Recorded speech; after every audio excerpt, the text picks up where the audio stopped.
Good evening, everybody. Good evening, and welcome to the second part lecture of the one-shot session on ecosystem. Yesterday, since we had a short time span, that is, we were close to 1 hour, I just stopped the session and break it into 2 halves so that it would be easy for an external viewer also to watch the session recorded way, or our students also only one or two was there. So this time the other students, it would be a chance for the others who missed the class. They would be it would give them a chance to watch it in just 50-55 minutes. Okay, so this is an amazing telegram group at BioPoint New where we conduct a regular discussion, polls, quizzes and updates on our classes.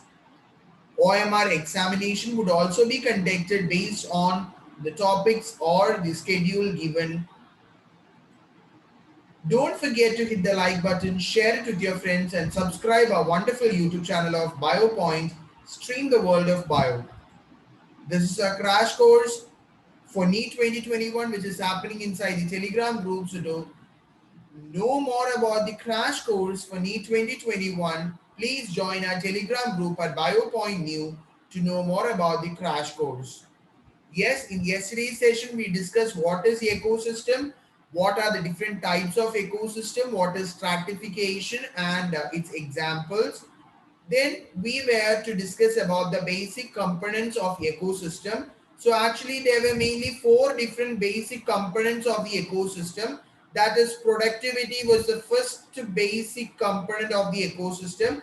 So we studied what is productivity. It is the rate of formation of biomass by the plants during the process of photosynthesis.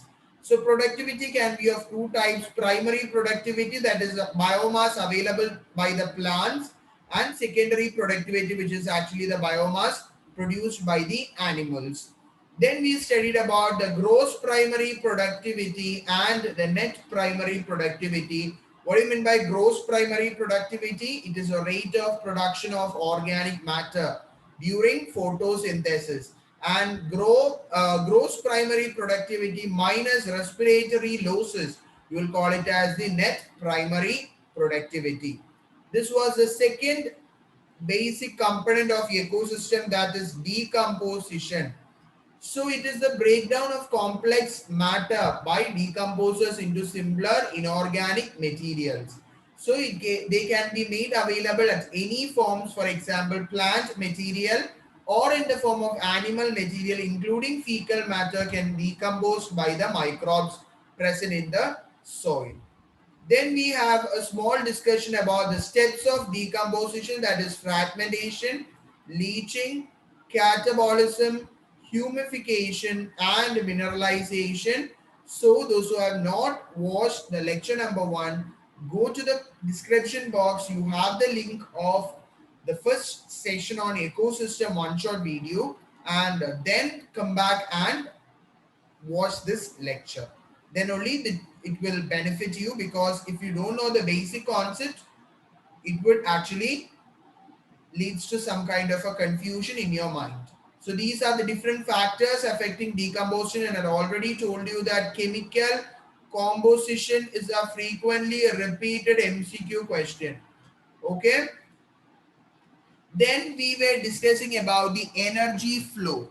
Okay, we were discussing about the energy flow. Okay, 1 second. Let me correct over here. 1 second, guys. 1 second. Yes. So, energy flow means we discussed that all the organism follow a food chain follow 10% energy conservation law, right? Then we discussed about the ecological pyramid. We discussed that we can represent a food chain in the form of a pyramid, right? In the form of a pyramid in which the base represents the plants or the producers, right? Producers. Then you have the primary consumers, secondary consumers, and finally the tertiary consumers. So they can be represented. A food chain, which we are usually writing in the linear form, can be represented in the form of a pyramid. So this ecological pyramids are mainly of three types. Ecological pyramids are mainly of three types. First one is a pyramid of numbers. The diagram based graphical question can come from this ecological unit. Then you have the pyramid of biomass, and finally you have the pyramid of energy. Always the pyramid of energy is upright in nature because they follow a 10% energy rule. Then in today's class, we will be starting with this brand new topic, that is ecological succession. What do you mean by succession? Succession means one after the other, right? One after the other. Ecological succession means what? The succession or a particular inheritance, which is not inheritance, a succession which is actually taking place in the ecosystem. Okay, so the community that is in the near equilibrium with the environment is known as a climax community. What do you mean by a climax community? The community which is in near equilibrium, that is almost going in an equilibrium. For example, a forest with almost all the trees, almost all the components, that is necessary biotic and necessary abiotic components in all together, it will lead to the equilibrium of that particular forest. So forest can be considered as a climax community. Can we consider herbs as a climax community? Can we consider shrubs as a climax community? Can we consider trees as a climax community? Can we consider particular plants? For example, each plant you can consider as a climax community. Or can you consider lichens as climax community? No, you cannot consider all these things as a climax community. So what is the criteria for a particular thing to be a climax community? It should have been in a near equilibrium with the environment. It should be near equilibrium with the environment. So let's move on to the definition of ecological succession. The gradual and fairly predictable aims 2012 MCQ question. What is ecological succession? Gradual and fairly predictable change in the species composition of a given area. The entire sequence, guys, just imagine that a bare grass, a bare land, okay, you have bought a bare land. Then by some time you would have the growth of grasses. Then after that, that grasses from without even planting, it might lead to certain herbs may be growing there. I'm not telling it is useful or non-useful. Okay, mostly the things which are not planted, we also already consider them as weeds. What is weeds? The non-useful plants. The shrubs would sometimes, some of these shrubs would grow into even trees, right? So the entire sequence of community that successively change in an area are called series. Okay, serial community. So the individual transitional communities are termed as serial stages or serial community. Very important. So this grass, herbs, shrubs, trees, all these things can come as serial communities or series. In the successive serial states, there is a change in the diversity of organism, which may, as a result of increase of species in organism, may be also due to increase in the total biomass. Guys, please look at this particular example over here on the diagram. The annual plants, okay, a bare land is that from their annual plants actually grown, and finally leads to perennial plants and grasses. From they grow into shrubs, then into soft pine wood trees, and finally into hardwood trees, and finally they would grow into a well grown forest. So this forest can be termed as a climax community. Okay, a forest can be termed as a climax community, whereas all these individual units or individual transition is called serial stages or serial community. Clear? Then succession is hence a process that when no living organisms are there, and it could be an area where no living organism ever existed, say for example a bare rock, or in an area that lost all the living organism that existed there. The former one is called the primary succession. Guys, for example, you are finding out a new area where there were no plants even before millions of years also.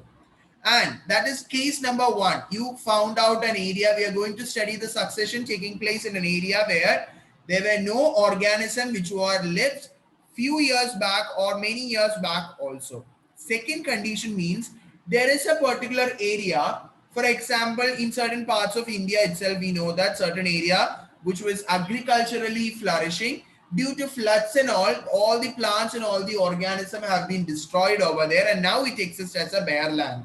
So the succession taking place, or the growth of organism taking place in such a land, you will call it as what? Secondary succession, because once life forms existed over there, right? Once life forms existed. So that is primary succession and secondary succession. At any time during primary or secondary succession, natural or human-induced disturbances, for example, a fire, a deforestation, can convert a particular serial stage into an earlier stage. Guys, for example, listen very carefully.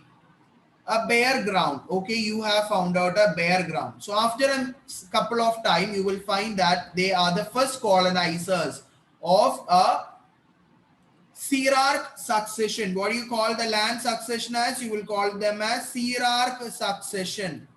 Xerophytic land. Okay, Sirac condition or Sirac succession. So, which is the first colonizing agent in the Sirac succession? They are the lichens, which are the sulfur dioxide indicators, right? Pollution indicators. Lichens are termed as the first colonizers of a Sirac succession. Then they would convert into grass and ferns, then into herbaceous plant weeds, then converting themselves into shrubs and bushes, and finally into climax community, that is the trees or the forest. So firstly, we have to discuss about two different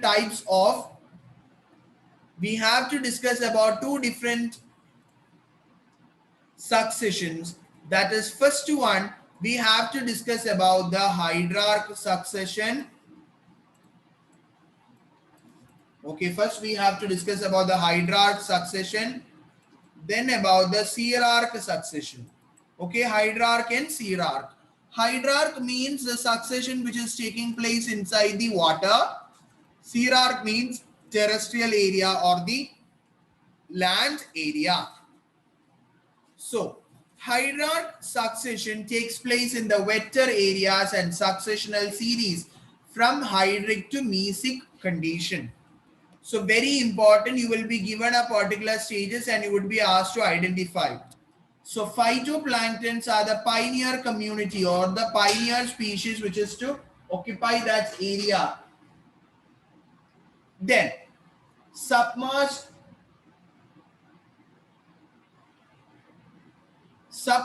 plant stage, then into submerged free floating plant stage, reed swamp stage, marsh meadow stage, scrub stage, and finally into forest or a climax community. Look at the diagram. The pioneer community is the phytoplanktons, which would be replaced by the submerged plant stage. Then submerged plants would be converting into submerged free floating plants. Then into reed swamp stage, that is growth of unnecessary plants. It would finally leads into a marshy area, marsh meadow stage. Then into scrub, and finally into a climax community, that is a forest. So this is a diagram given in your NCERT, very important diagram for MCQ point of view. Clear? So that's all about the hierarch condition. Now going to discuss about the Sirac condition. Sirac condition takes place in the dry area and the series progress from the Sirac condition to the mesic condition. So the stages of Sirac succession is the next topic we have to discuss over here.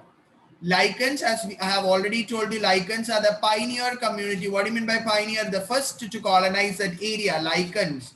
Then into mosses, grasses and weeds, then herbaceous plants, shrubs, then young forest, mature forest, and finally into a climax forest. So the species that invade a bare area is known as pioneer species. In case of Sirac succession, lichens act as a pioneer species. And in case of hydrarch succession, what phytoplanktons, okay, phytoplanktons act as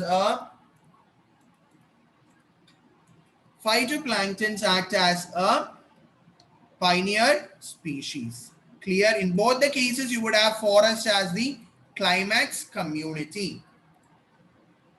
The last topic, that is the nutrient cycling.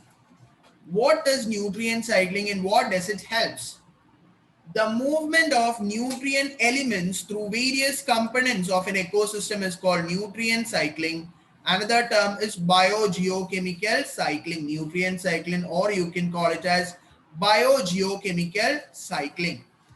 There are many different kinds of nutrient cycle. For example, oxygen cycle is there, carbon cycle is there, phosphorus cycle is there, nitrogen cycle is there, right? So different cycles are there, but according to our CBSE 12th standard NCERT syllabus, we have to study only about two, that is gaseous cycle and the sedimentary cycle, in which in the gaseous cycle, taking as an example nitrogen cycle, we are going to take out, and sedimentary cycle you are going to take it out as the phosphorus cycle. Okay.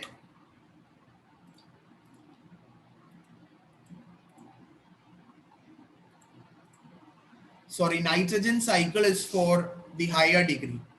Okay. So in this, according to your 12th standard, I made a mistake over here. We will be studying the carbon cycle and then we would be studying the phosphorus cycle over in this case. So there are two types of nutrient cycling or biogeochemical cycles, that is the gaseous cycle and the sedimentary cycle. The reservoir for the gaseous type of nutrient cycle exists in the atmosphere itself. Previous year NEET MCQ. Sedimentary cycle, the reservoir is located in the Earth's crust. MCQ question for previous year NEET examination. So this is the diagram which is given in your NCERT carbon cycle. Look, simplified model of carbon cycle in the biosphere. Look, we have to start either, in which all way we can start, you have to be clear about each and everything. For example, it starts from the atmosphere. We already formed the carbon dioxide cycle for gaseous cycle. The fuel or the reservoir will be the what? It would be the atmosphere. Okay. From the atmosphere, that is the photosynthesis, the plants take up the carbon dioxide for photosynthesis. The carbon dioxide is essential for the burning of forest fuel woods and debris and all. Then carbon dioxide is taken by photosynthesis by the aquatic plants and all. Okay, by the plants for photosynthesis and all. Then they are back released into the atmosphere by the combustion of fossil fuels. For example, burning of coal will release carbon dioxide. Burning of oil and gas would release carbon dioxide. Decomposition can release carbon dioxide. Respiration and decomposition can again release carbon dioxide back to the atmosphere. So this is a cycle, a simplified model of a carbon cycle. I've taken with the nitrogen cycle. Nitrogen cycle, guys, I'll tell you which is the other cycle. Next one was the phosphorus cycle. So I'll explain it to you. Okay, I'll send the notes of it in the group. Last topic is the ecosystem services. Ecosystem services means what are the different products that we receive from the ecosystem. For example, we get oxygen from the atmosphere. We get a healthy forest ecosystem, purify the air and water, mitigate droughts and floods, cycle nutrients, fertile soil will be provided, wildlife habitat, maintain biodiversity, pollinate crops, storage site for carbon, and aesthetic, cultural and spiritual value would be provided. So that's all with this chapter of ecosystem. The third last chapter, that's the second chapter of ecology unit. So we have completed that chapter also. I'll provide the handwritten notes I have provided in the morning itself in the group. So bye bye guys. See you in the next class. Bye bye.